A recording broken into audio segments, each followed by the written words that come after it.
O tema da minha mensagem hoje é peregrinos e eleitos. Acompanhe comigo. Primeira carta de Pedro, capítulo 1, versículo 1. Diz assim a palavra do Senhor. Pedro, apóstolo de Jesus Cristo aos eleitos, peregrinos da dispersão, no Ponto, Galácia, Capadócia, Ásia e Bitínia, eleitos segundo a presciência de Deus Pai, pela santificação do Espírito, para a obediência e aspersão do sangue de Jesus Cristo. Graça e paz vos sejam multiplicados. Até aí tá bom, olha para cá, por favor. Nós hoje em dia vivemos uma época de um evangelho indolor e de um cristianismo sem cruz. Não há sofrimento, há apenas bênçãos. Não há dificuldades, apenas prosperidade. Vivemos uma época onde os cristãos, eles amam passagens como: onde você colocar a planta dos seus pés, você vai possuir. Isso daí todos dizem amém, glória a Deus.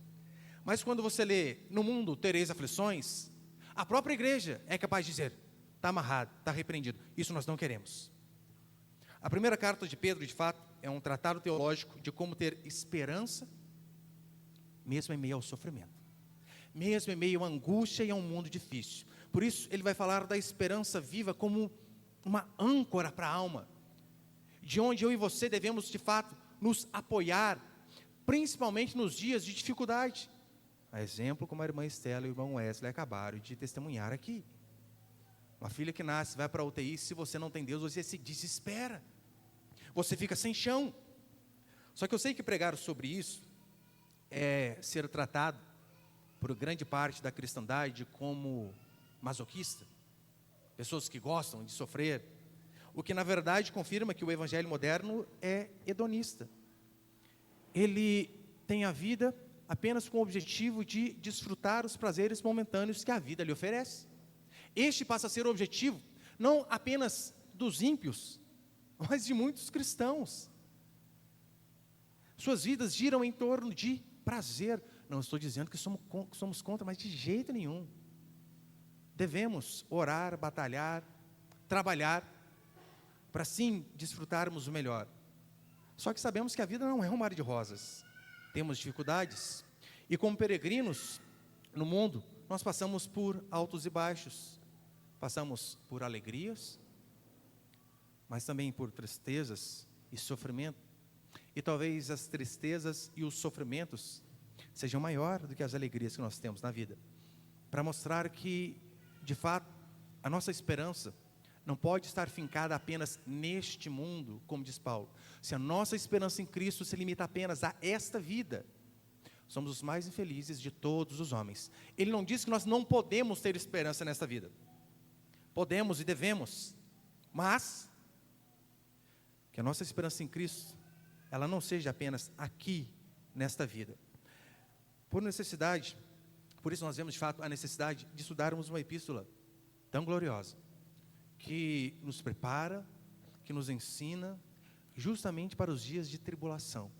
Eu sei que ninguém gosta de passar aflições, óbvio, mas sabemos que elas são inevitáveis.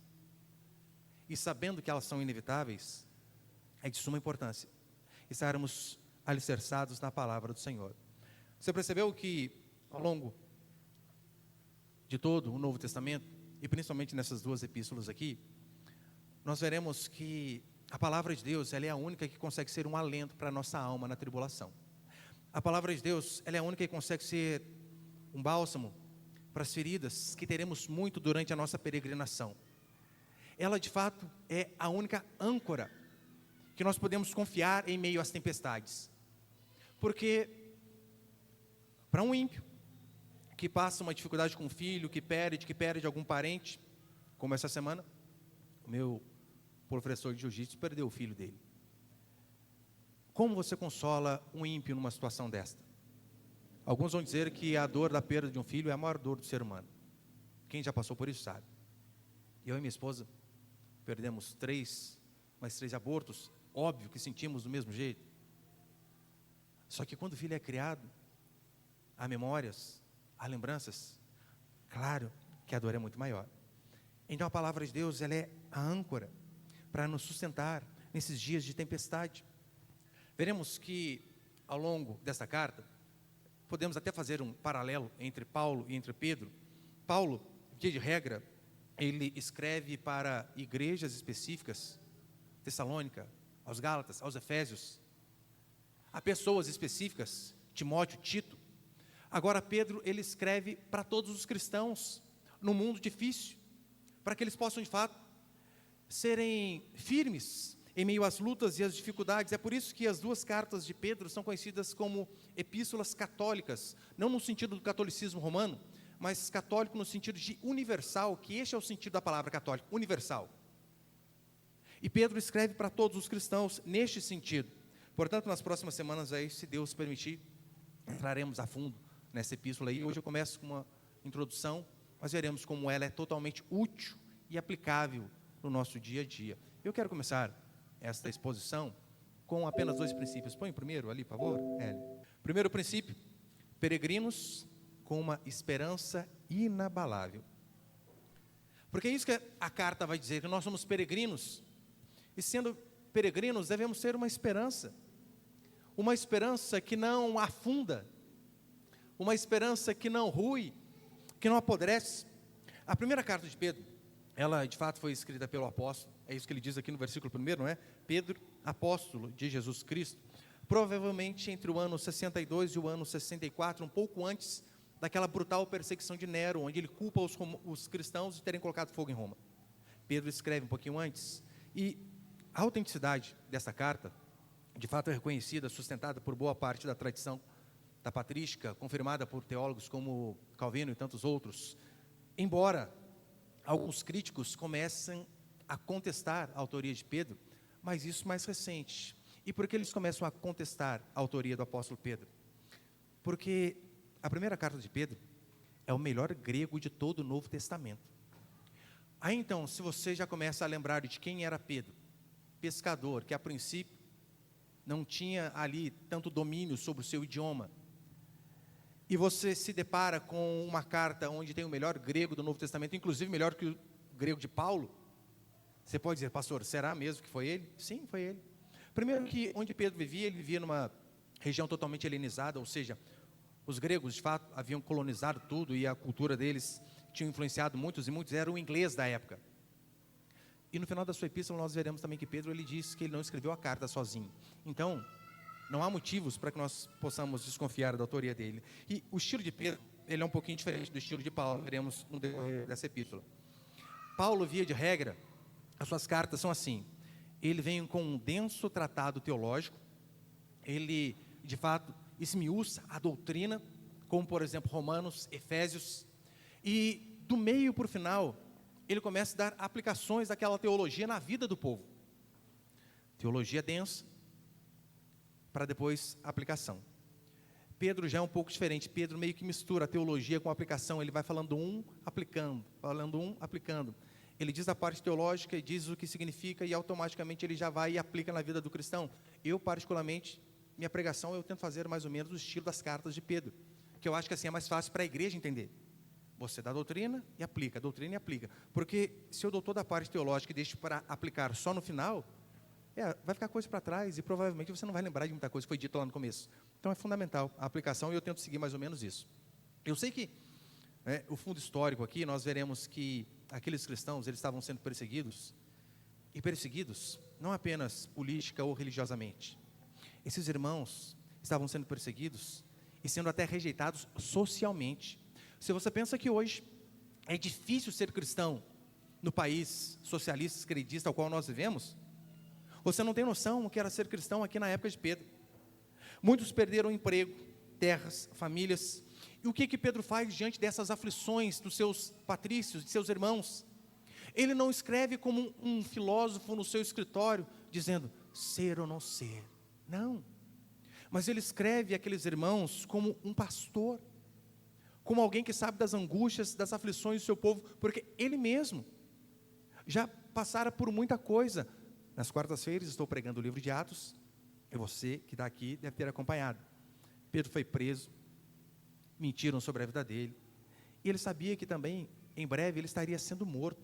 Então, ele escreve como um pastor que sabe a dificuldade do povo, e então ele vai e quer fazer o quê?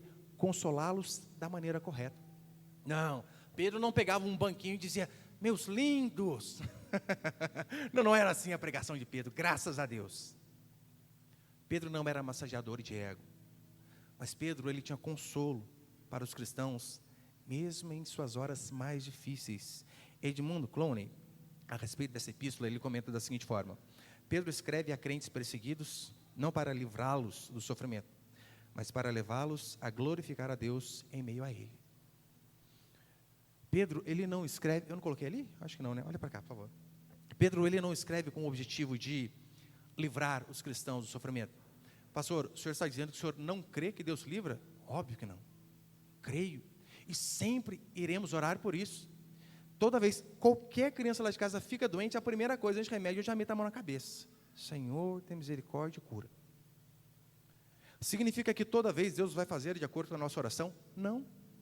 Mas vamos orar sempre? Claro. Devemos orar sempre. A diferença é que Pedro, ele não engana as pessoas dizendo: toda vez que vocês orarem, Deus vai fazer e toda aflição vai passar. Pedro, ele diz: oremos e cremos no Senhor. Cremos que o Senhor é poderoso para fazer milagres, mas também nós cremos num Deus que Ele nos dá força para sustentar a dor da enfermidade, do desemprego e até do luto, caso Deus não responda a oração do jeito que nós queríamos. Essa é a diferença do cristianismo genuíno e daquilo que Pedro diz. Nós temos esperança em um Deus que cura, que salva, que transforma, mas também temos a esperança que caso as coisas não aconteçam como nós queríamos que acontecesse, nós queremos em um Deus que vai nos dar força o suficiente para suportar toda e qualquer dificuldade. Pedro escreve a peregrinos da dispersão é de fato espalhados, os cristãos que acabaram de ser espalhados por conta dessa perseguição. E o grande objetivo dele é encorajar a igreja a permanecer firme, mesmo quando o chão parece ruir, mesmo quando a tempestade vem sobre a vida do cristão. Ele deixa claro que quando o sofrimento vem sobre a vida do cristão, não é um sinal do abandono de Deus. Não. Muito pelo contrário. É o caminho da glória. É de fato ali que Deus vai mostrar que Ele está conosco em toda e qualquer circunstância. Porque servir a Deus quando as coisas estão dando bem, estão indo bem, é fácil. Mas você percebeu que 100% das vezes as pessoas buscam a Deus na hora da angústia? Esse papinho de que, você foi para Deus pelo amor ou pela dor? Não existe isso, gente. Não existe. Todos buscamos a Deus por conta de uma angústia. Não, pastor, mas eu não estava com um casamento em ruínas. Eu não estava falido financeiramente. Eu não estava com um filho enfermo. Eu não tinha nada dessas coisas e eu fui para a igreja. Ora, esse foi o meu caso. Eu não tinha, graças a Deus, nenhum desses grandes problemas, que alguns julgam ser grandes problemas. E óbvio que são. Mas sabe o vazio existencial que havia dentro de mim.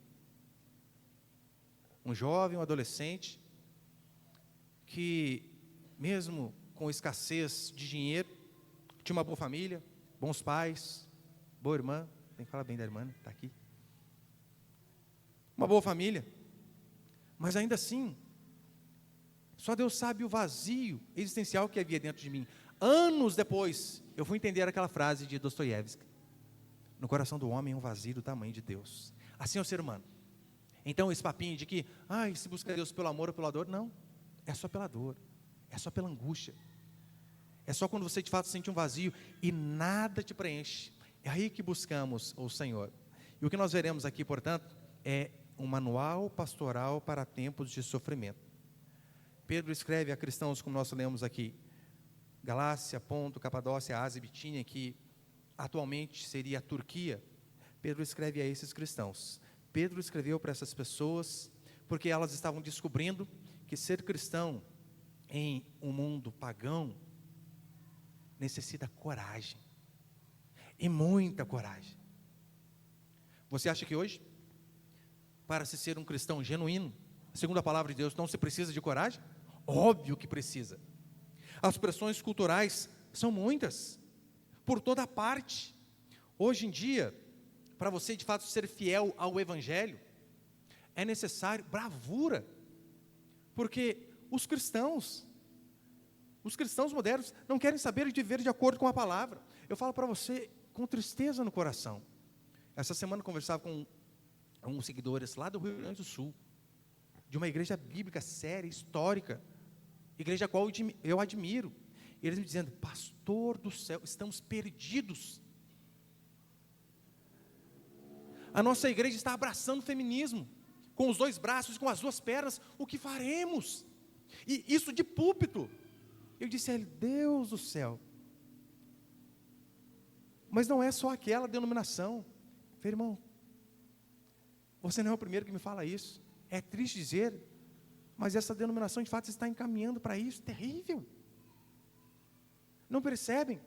Mas são influenciados por homens demoníacos, com princípios totalmente anticristãos.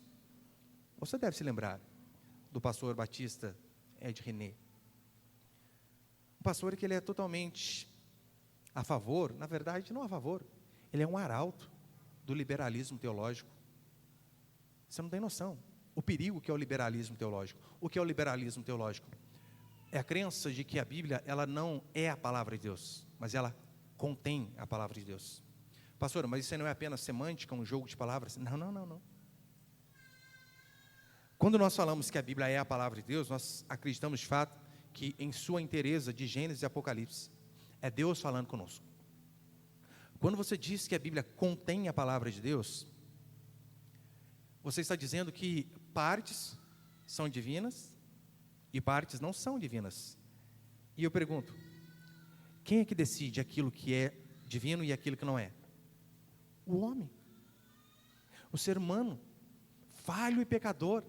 É ele que vai decidir aquilo que é palavra de Deus e aquilo que não é a palavra de Deus.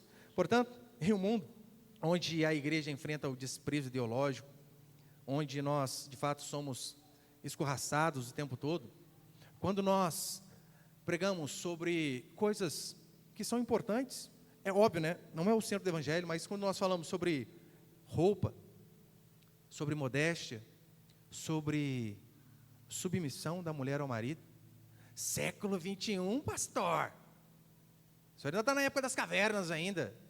Não, estou aqui, na época bíblica, é isso aqui. Quando nós falamos que o homem deve liderar a casa, e não a mulher, nós não estamos diminuindo as irmãs, mas de jeito nenhum. Nós estamos, na verdade, tirando um fardo dessas queridas e preciosas irmãs, para que elas não acumulem uma carga que não é delas, mas é nossa. Por isso que seguir a Escritura sempre vai ser o melhor caminho. Só que eu sei que falar isso hoje em dia é ser taxado automaticamente de legalista. E quando se fala a respeito de filhos, então, nossa, aí pior. Quando falamos que cristãos, eles devem ter filhos, e filhos de fato no plural, aí que nós somos achincalhados. Vocês estão doidos. Todavia, 1 Pedro, ele chama os crentes, mesmo sendo perseguidos, a viverem com dignidade, esperança e santidade, mesmo sobre todo e qualquer tipo de pressão, ideológica, cultural, financeira, não interessa. Viver de forma digna. A igreja de hoje, como essa igreja aqui da Ásia Menor, ela é chamada para viver como peregrina, mas sem se conformar com o mundo. Lembra daquilo que Paulo vai dizer em Romanos 12:2? E não vos conformeis com este século, mas transformai-vos segundo a renovação da vossa mente, para que experimenteis a boa, perfeita e agradável vontade de Deus.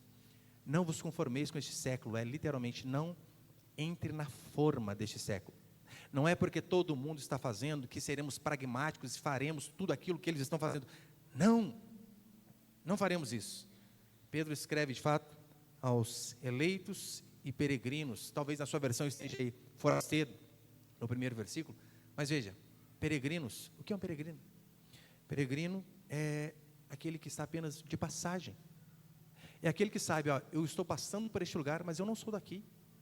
Quando você vai viajar lá para as Bahamas, de Ubatuba, não vai muito longe, né? Quando você vai viajar para algum lugar, você está lá num hotel, algum lugar que você alugou uma casa, você sabe, você está ali, mas aquilo não é seu. Você não pode fazer o que você quiser ali. Moisés está ali de passagem, e via de regra é uma passagem curta. Gente, tira o copinho da mão da criança, por favor. E é uma passagem curta.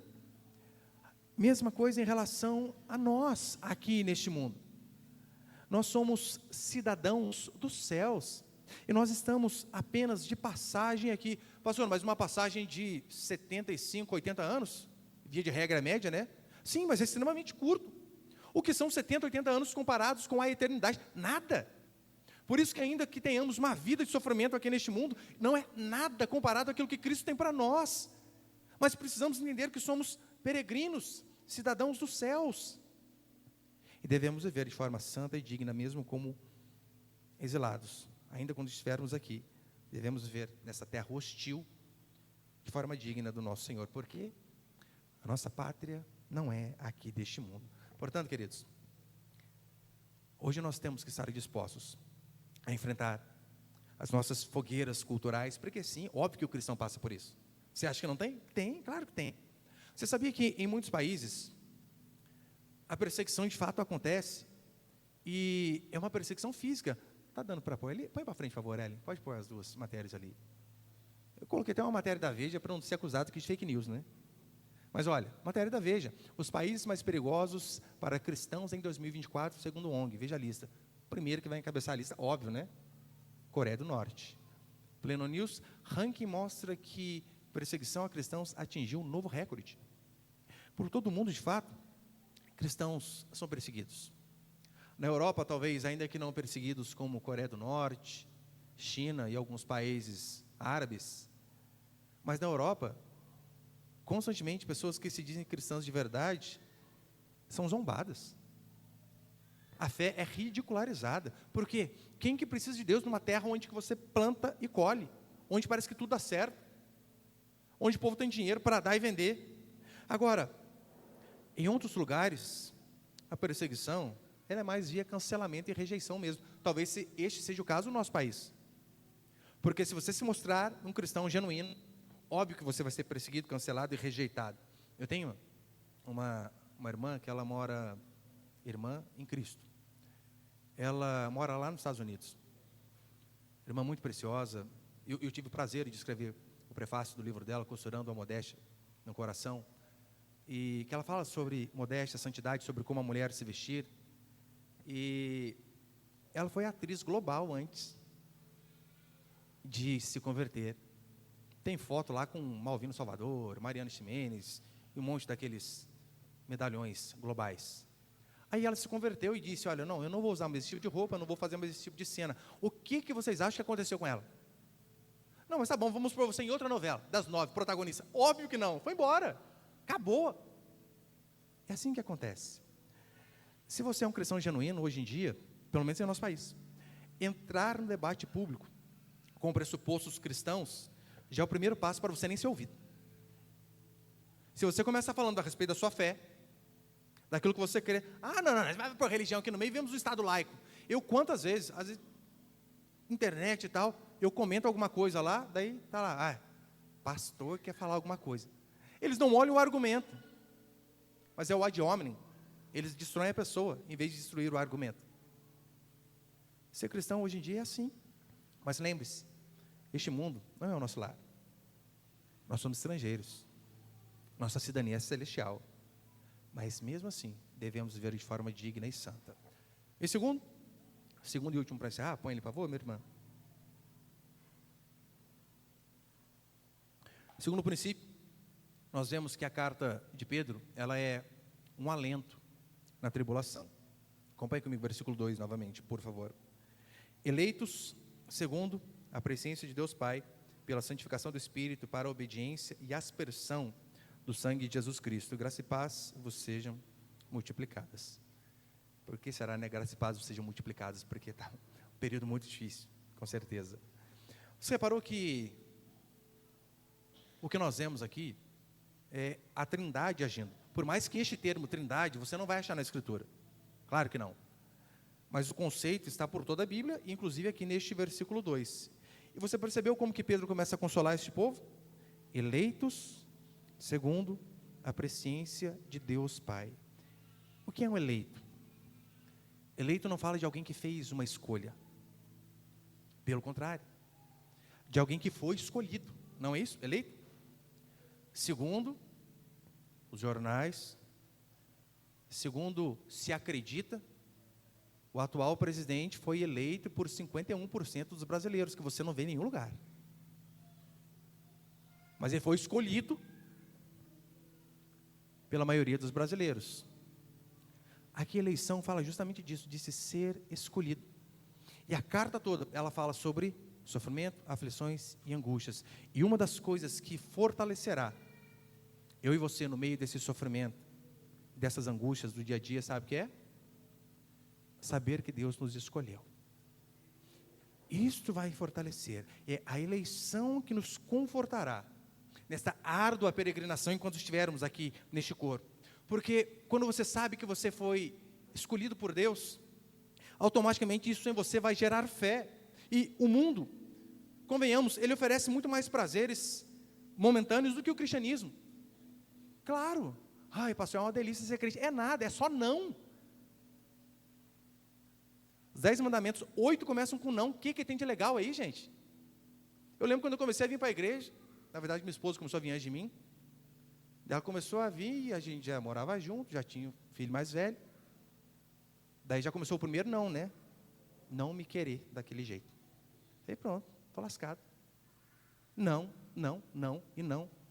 Você não pode beber, você não pode sair fazer isso, você não pode fazer aquilo. Não pode fumar maconha, gente, é erva. Deus, vocês é. Eu já vi gente argumentando desse jeito, é absurdo, né? Óbvio. Mas é só não. E é claro que o mundo oferece muito mais prazeres, efêmeros, momentâneos, claro, do que o cristianismo. O cristianismo, via de regra, é renúncia em cima de renúncia. Você começa perdendo e termina sem nada. Olha se não é loucura a vida de cristão. Converti, tá bom, 10% do salário já era. Devolve. Só você vai perdendo. Oh, aquela roupa que eu gostava. Não, parece a barriguinha. Queima. E o biquininho? Já era. Tomara que caia, Satanás. Só se perde. Só se perde. Agora, saber que fomos escolhidos, de fato, nos fortalece para viver neste mundo. Porque você acha, qual seria o motivo para que cristãos genuínos não cedam à cultura secular? Qual o real motivo? Ora, é porque ele sabe que os prazeres deste mundo aqui passam no estalar de dedos. Eles sabem que ele está aqui apenas de passagem, como peregrino, como diz a carta. Ele sabe que o reino dele, assim como Jesus Cristo, não é aqui deste mundo, mas ele é de outro lugar. Foi com base nisso, em saber que se foi escolhido, e essa escolha gerando fé, que, por exemplo, Daniel não se contaminou com as finas iguarias do rei. Gente, ele estava numa nação estrangeira, longe dos familiares, ele podia fazer o que ele quisesse, ninguém ia condená-lo. Mas mesmo assim, diz a Escritura que Daniel resolve firmemente não se contaminar com as iguarias do rei. Eu gosto desse termo, resolveu firmemente. Por que ele teve que resolver firmemente? Você acha que ele deu uma balançadinha? Nossa, mas manjarzinha, ai, a Deus. Foi tentado, do mesmo jeito que nós somos. Foi esta fé que gerou em Sadraque e seus amigos a posição de não se dobrar diante daquela imagem que todos se dobravam. Tem uma charge muito interessante, onde tem, né, tá a imagem lá do rei, e um monte de gente de joelho assim, e 3 homens de pé, simbolizando ali Sadraque, Mesaque e Abidnego. E é muito difícil você não ceder àquilo que todo mundo faz. Mas a fé que eles tinham no Deus ao qual eles serviam, que os fez se manterem firmes. Cristãos, mesmo sendo peregrinos nessa terra, nós somos chamados para viver diferentes do mundo. É por isso que Malaquias vai dizer que, ora, deve haver diferença entre o que serve e o que não serve. É por esse motivo que cristãos, eles não devem se dobrar ao secularismo, não devem ser pragmáticos. A nossa pergunta não é, olha, o que eles estão fazendo? Então vamos fazer. E isso é ser pragmático. Você não faz o que é certo, você faz o que dá certo. O cristão, ele não faz essa pergunta. A pergunta do cristão é, o que é certo? O que Deus disse? Se foi isso que Deus disse, ainda que todos estejam dizendo o contrário. É isso que eu e você devemos fazer, é assim que nós devemos andar. Por isso nós não devemos nos dobrar ao pragmatismo, ao secularismo. Nós não devemos andar como o mundo anda. Nessa última semana aí, nossa, teve um pastor que eu particularmente admiro, respeito, e só que ele falou uma besteira tamanha, e quando ele tentou remendar, piorou. Ele falou que não via problema em casais cristãos saudáveis decidirem não ter filho. Não tem problema em relação a isso aí. A ordem que Deus deu, crescer e multiplicar, em Gênesis, era para aquela época. Não vivemos naquela época. Para você ver que até homens sábios e maduros falam besteira. Óbvio que falam besteira. Mas esse argumento é extremamente perigoso. Quando você diz, não, esse argumento de crescer e multiplicar era para aquela época. Você sabia que este argumento de épocas e épocas foi, por exemplo, o argumento usado a favor do pastorado feminino? Porque até 1850, não se teve dúvida contra aquilo que Paulo escreveu, 2 Timóteo 2,12. Não permite que a mulher ensine nem exerça autoridade sobre o homem, mas que permaneça calado. Não houve dúvida em relação a isso. Até que começa a surgir o advento feminista. E então as pessoas começam a duvidar um pouco dessa passagem. E sabe qual é o argumento que eles dão? Não, mas aquilo que Paulo diz não era para cristãos atemporais, era para aquela época. E fica fácil refutar esse argumento. Sabe por quê? Basta continuar a ler o texto. Paulo diz, não permite que a mulher ensine nem exerça autoridade sobre o homem. E ele vai remeter à criação. Porque primeiro foi criado Adão e depois Eva. Ou seja, ele não remete à cultura a qual ele vivia, mas ele remete à criação. É assim que deve ser. A igreja contemporânea, ou a igreja LGBT, a irmã mandou para mim hoje um videozinho de um homem careca, com a saia jeans daquelas irmãs assembleianas, sabe? Só que não era de sacanagem, não era de verdade, convidando o pessoal para ir à igreja. Culto hoje. Até essas coisas eu não aguento, eu comento, né? Se abrir a Bíblia, a igreja fecha. Absurdo. Só que a igreja LGBT, ela se apoia também neste princípio aqui. Ó. Aquilo que Paulo disse em Romanos, sobre ser pecado, homem com homem, mulher com mulher, aquilo não é palavra de Deus, aquilo é apenas opinião de Paulo, pensamento de Paulo. Você consegue ver aqui o absurdo, que é o liberalismo teológico, porque, olha, se eu olhei alguma coisa que eu discordo, não, isso aqui é opinião de Paulo, opinião de Pedro. Agora, se é algo que realmente vai me fazer bem, não, isso aqui é a palavra de Deus. Fica fácil nós escolhermos aqui que é a palavra de Deus, aquilo que é a palavra do próprio homem. Então, nós devemos lembrar que, qual que é o argumento em relação, por exemplo, contra o casamento LGBT? É algo antinatural, Paulo vai dizer. Se todos seguissem por esse caminho, finish, acabou a humanidade. Não tem mais. É por isso que, da mesma forma, nós acreditamos que cristãos, eles devem ter filhos. Porque quando você usa algum tipo de bloqueio anticoncepcional, qualquer um que seja, você está agindo de forma antinatural. Porque, convenhamos, os filhos são consequências naturais do casamento. Naturalmente, através da relação íntima entre um homem e uma mulher, surgirão filhos. E eu não estou aqui nem argumentando a questão de tudo que a Bíblia diz, como no Salmo 127, que filhos são herança do Senhor, bênção, são como flechas, feliz o homem que enche deles a sua aljava. Não estou nem entrando nesse argumento. Mas estou dizendo que quando nós rejeitamos, nós estamos agindo de forma antinatural, do mesmo jeito. Portanto, irmãos, a identidade cristã, a eleição, ela deve moldar a nossa conduta. Ela deve moldar o meu e o seu comportamento, não a cultura. E vou mais longe. A Bíblia, ela não deve ser o nosso guia apenas nas questões religiosas e teológicas. A Bíblia, ela deve ser o nosso guia em tudo. Tudo que fizermos. É um erro fazer essa separação entre, ora, aquilo que é religião e aquilo que é secular. É um erro separar, olha, isso aqui é religião. Agora, política, educação, trabalho, esporte, finanças e tantas outras coisas, isso aqui é outra coisa. A religião não deve entrar nisso. Mentira! Mentira! Abraham Kuyper, de fato, ele acertou quando ele disse. Ele vai dizer uma frase que é muito conhecida, que fala assim: não há um centímetro quadrado neste mundo ao qual Deus não diga, é meu. Ora, e se tudo que existe é de Deus, se Ele é soberano sobre tudo, tudo deve ser feito com base em seus princípios, em sua vontade, em sua palavra.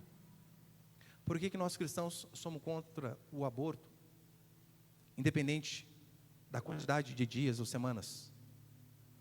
Nós não somos igual a esses loucos que dizem, até os 3 meses não tem problema, que até os 3 meses é um aglomerado de célula. Mas esse aglomerado de célula, gente, o que pode virar depois? Um pé de laranja? Cerola? Nada. Mas veja, por que nós somos contra o aborto em toda e qualquer circunstância? Salmo 139. Ainda substância informe. E o Senhor já nos conhecia. Por esse motivo.